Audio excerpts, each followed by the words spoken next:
Rádio Morada Nova, um toque de amor no seu coração.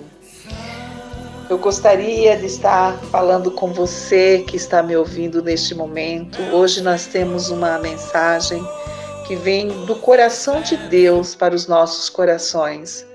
Isso para nos engrandecer realmente, aliás, nos engrandecer não, me perdoa até pela palavra, para um crescimento espiritual, né? Para vigilância, vamos dizer assim, né? Da nossa vida cristã. E nós vamos ler a passagem bíblica, inclusive a mensagem ela tem como título, né? A corrupção geral do gênero humano. Então nós vamos ver aqui no capítulo 6 de Gênesis. Eu queria falar um pouquinho sobre essa passagem até o versículo 12. Eu creio que você conhece essa passagem bíblica, mas eu gostaria de falar um pouquinho mais sobre o que aconteceu aqui para nós vigiarmos também, olhar para as nossas vidas, trazer essa passagem bíblica para as nossas vidas no dia de hoje e ver realmente como está a nossa vida diante do Senhor. Ele diz assim no versículo 1 do capítulo 6 de Gênesis: E aconteceu que, como os homens começaram a multiplicar-se sobre a face da terra, lhes nasceram filhas. Viram os filhos de Deus que as filhas dos homens eram formosas e tomaram para si mulheres de todas as que escolheram. Então disse o Senhor: Não contenderá o meu espírito para sempre com o homem, porque ele também é carne, porém os seus dias serão 120 anos. Havia naqueles dias gigantes na terra, e também depois, quando os filhos de Deus entraram as filhas dos homens e delas geraram filhos, estes eram os valentes que houve na antiguidade e os varões de fama. E viu o Senhor que a maldade do homem se multiplicara sobre a terra, e que toda a imaginação dos pensamentos de seu coração era só mar continuamente. Então arrependeu-se o Senhor de haver ter feito o homem de sobre a terra.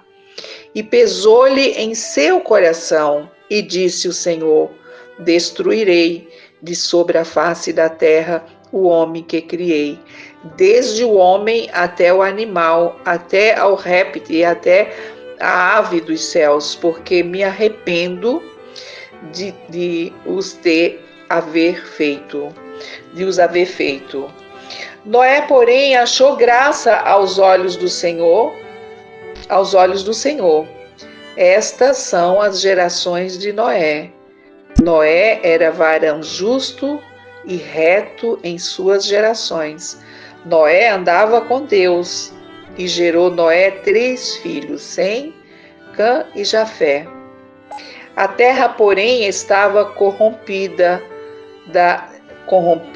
diante da face de Deus, e encheu-se a terra de violência. E viu Deus a terra, e eis que estava corrompida, porque toda a carne havia corrompido o seu caminho sobre a terra. Amados, aqui essa passagem bíblica aqui no início, né? Algumas pessoas, elas creem que os filhos de Deus, quando ele fala aqui os filhos de Deus aqui, eram anjos caídos, né? Mas não se tratava disso, né? Porque anjos não se casam. A gente vê que eles, né, se casaram. Nós sabemos que em Mateus 22, 30 e Marcos 12, 25 fala sobre isso, que os anjos não se casam, nem se dão em casamento. Segundo alguns estudiosos, a frase se refere aos descendentes de Sete, que se casaram com os descendentes impiedosos de Caim, né? Porque a descendência de Caim já foi uma descendência que não foi mesmo abençoada, né? Pelo crime lá que Caim cometeu, nós sabemos. Isto teria enfraquecido realmente a boa influência da fé, né, e aumentado a depravação moral do mundo, resultando numa proliferação do mal. Então, foi o que aconteceu. Então, no versículo 3, aí, a partir do versículo 3, a leitura, né, a afirmação que ele fala de seus dias serão 120 anos, tem sido interpretado por alguns comentários, alguns, vamos dizer assim, comentadores, né, como se Deus ele concedesse às pessoas nos dias de Noé 120 anos. Eu acredito nisso, porque foi o tempo que Noé ficou construindo a arca. Então, como Deus dissesse, olha, vocês têm um tempo ainda, 120 anos. E Noé ficou 120 anos construindo a arca da forma como Deus havia dito para ele, obedeceu todas as coisas que Deus disse. Ele ficou ali 120 anos construindo a arca, falando para o povo se arrepender, porque aquela arca era para que todos pudessem entrar na arca, e todos nós conhecemos a história que somente Noé e sua família entrou na arca. Deus ele é paciente conosco também, né? Ele ficou ali 120 anos, né, dando tempo para o povo se arrepender. Ele tem dado tempo para abundarmos os nossos erros, né? Ou seja, deixar os nossos erros, abandonar todos os nossos erros. Ele tem dado tempo para isso, né? E começarmos a viver de acordo com a sua vontade, né? Conforme ele descreve em sua palavra. Deus é paciente, né? Ele tem paciência. Imagina ficar 120 anos, não só Deus, como o pregador Noé ali, né? Embora 120 anos pareça muito tempo, né? Os dias logo se passaram. Isso mesmo, se passaram, e o que aconteceu? O dilúvio varreu a terra, destruiu toda a humanidade. Só foram salvos, né, aqueles animais que Deus deu ordem para que entrasse na arca, e Noé com a sua família. Todos nós conhecemos essa história. E nos dias de hoje, amados, quem é a arca de hoje que a gente fala, né, para entrar? Hoje Jesus representa a arca, né? Hoje, nos dias de hoje, nós temos avisado que Jesus voltará para buscar o seu povo. E você que não é povo de Deus, você que não se arrependeu ainda, que não entregou a sua vida para Jesus, porque Jesus já pagou o preço do teu pecado na cruz do Calvário. Você não precisa fazer mais nada, você só precisa reconhecer Ele como teu único e suficiente Salvador, para que os seus pecados sejam perdoados, porque assim como veio o dilúvio e destruiu todo aquele povo, Jesus voltará para buscar a sua igreja. E se você não fizer parte da igreja do Senhor, vai ser também destruído e vai ser lançado no lago de fogo para a eternidade. Então, Jesus te chama, hoje Jesus é a porta, né? Ele diz, eis que estou à porta e bato, se tu abrires a porta do teu coração, contigo eu entrarei, cearei, farei morada. Então, só Jesus é o caminho, a verdade, a vida, né? Então, Jesus hoje representa a arca de Noé.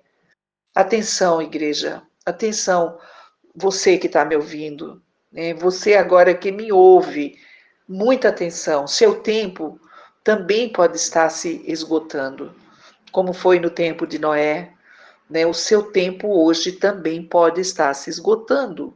Busque a Deus, né, para receber o perdão de seus pecados, pois não podemos prever quando a paciência de Deus chegar, né? Chegar ao fim, nós não podemos prever. E não há negociação para tempo adicional, não há, vai ser no abrir e piscar de olhos, né? Num abrir e piscar de olhos, o Senhor arrebatará a sua igreja. Não dá nem tempo de você se arrepender, vai ser um caos que vai acontecer no mundo, assim como foi no tempo de Noé, né, que o mundo foi, o dilúvio destruiu com tudo, né, e ali Noé ficou muitos dias esperando aquelas águas abaixar, né, imaginamos hoje a situação que estava acontecendo ali no sul, nossa, que coisa terrível, isso são também um dos sinais, sinais dos finais do tempo, que em Mateus 24 ele disse que todas essas coisas iriam acontecer, mas ainda não chegou o fim, né? Todas essas coisas são mister que aconteça, mas ainda não chegou o fim. No versículo 24 aí da passagem, esses gigantes, né, que eles falaram aí, gigantes, eles eram pessoas que mediam provavelmente entre 3 e 4 metros de altura. Isso mesmo, este mesmo termo hebraico foi utilizado para descrever a raça das pessoas altas em Números, capítulo 13, versículo 33, que seria a raça de Golias, né? Golias, ele tinha 2,70 m, né, de altura, e ele aparece sobre ele lá em 1 Samuel, capítulo 17. Né? Os gigantes usaram suas vantagens físicas para oprimir o povo ao seu redor. Né? Então, de repente, hoje, qual é o Golias que está te oprimindo? Né? Existe Golias na vida das pessoas. De repente, tem um Golias te oprimindo. Hoje, Jesus está dizendo: venha, venha para mim, eu estou aqui. Entrega a tua vida para mim. Né? Davi era um moço raquítico, novo, um jovem, e ele destruiu com uma funga, uma pedrinha numa funga, ele destruiu o Golias, que estava ameaçando o povo de Deus, o exército de Deus. E ali até Saul, né, se escondeu e queria pôr a armadura em Davi. Davi mandou que tirasse aquele peso que ele não aguentava, que ele ia destruir o Golias em nome do Deus vivo. Então você também e eu podemos destruir esses Golias que querem destruir a nossa vida, que tem nos ameaçado, na força do Deus vivo. E você só recebe esse poder em nome de Jesus, reconhecendo Ele como teu único e suficiente Salvador. Aí você recebe o poder do Deus vivo. E Davi disse: eu vou no poder do Deus vivo. E ali ele destruiu Golias. Louvado e engrandecido seja o nome do Senhor. Os versículos 6 e 7 aí, dessa passagem que nós lemos de Gênesis 6, isso significa que Deus, ele se arrependeu de criar a humanidade. É uma pergunta. Estaria ele admitindo ter cometido engano, né? Não. Deus não muda de ideia, não muda. Ao contrário, ele estava expressando sua tristeza pelo que as pessoas haviam feito e a si mesmo. Como um pai, né, pode se expressar tristeza por um filho rebelde, Deus realmente lamentou que as pessoas escolhessem o pecado e a morte ao invés de cultivar um relacionamento com ele. Então o Senhor estava triste. E referente ao versículo 8 aí da passagem 6, né, de Gênesis, o pecado do povo enfureceu a Deus. Os nossos pecados ferem o coração de Deus hoje, tanto quanto o pecado fazia nos dias de Noé. Não pense você que não ferimos o coração de Deus. No entanto, Noé agradava a Deus, embora estivesse longe, né, da perfeição, porque não existe homem perfeito, só o Senhor Jesus que esteve aqui como homem, esse sim, porque ele também era Deus. Podemos realmente seguir o seu exemplo, né, o de Noé, e achar graça diante do Senhor, a despeito de todo o pecado que nos cerca, né, de toda essa imundícia que vemos aqui no mundo, né, através das pessoas, né? O versículo 9 afirma que Noé era homem justo, e íntegro. Não confiava que ele não tinha. Não pense que ele não tivesse pecado. Nós sabemos que um dos seus pecados, inclusive está registrado lá na frente, no capítulo 9, versículo 20, quando ele planta uma vinha, né? E ele se embriaga e ele vai e fica nu ali perto dos seus filhos. Naquela época era um pecado muito grande, né? Hoje as pessoas ficam, né, os pais perto dos filhos. Muitas pessoas hoje, nos dias de hoje, fazem isso. Não existe respeito. E naquela época era um pecado. E houve esse pecado, foi o pecado de Noé. Ao contrário, significa que ele amava a Deus de coração e lhes obedecia. Durante toda a sua vida, Noé andou passo a passo em fé, né, como um exemplo vivo para a sua geração. Olha que coisa linda, né?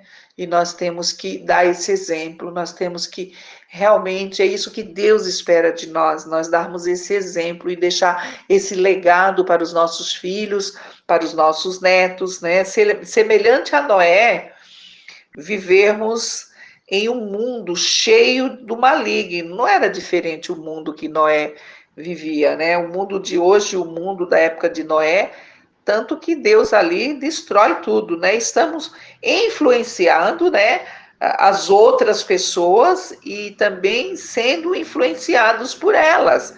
Estamos vivendo num mundo maligno e Deus, ele está muito triste com esse mundo, né? Ele prometeu que não destruiria mais o mundo com água, mas nós sabemos que o nosso Deus tem uma promessa de vir buscar a sua igreja, o seu povo. E eu gostaria que você pudesse meditar um pouquinho neste momento, olhar para dentro de si, realmente você já reconheceu Jesus como teu único Senhor e Salvador. Se ainda não, é momento de você correr para os braços do Senhor e dizer: Senhor, estou aqui, eu reconheço que o teu amor, ó Deus, de enviar o teu único filho para que pagasse o preço do meu pecado, eu estou aqui e entrego a minha vida nas tuas mãos. Fiquem com Deus, que o Senhor os abençoe, que essa mensagem tenha trazido para você algum esclarecimento, né, que seja edificante para a tua vida espiritual. Fiquem com Deus e que o Senhor os abençoe.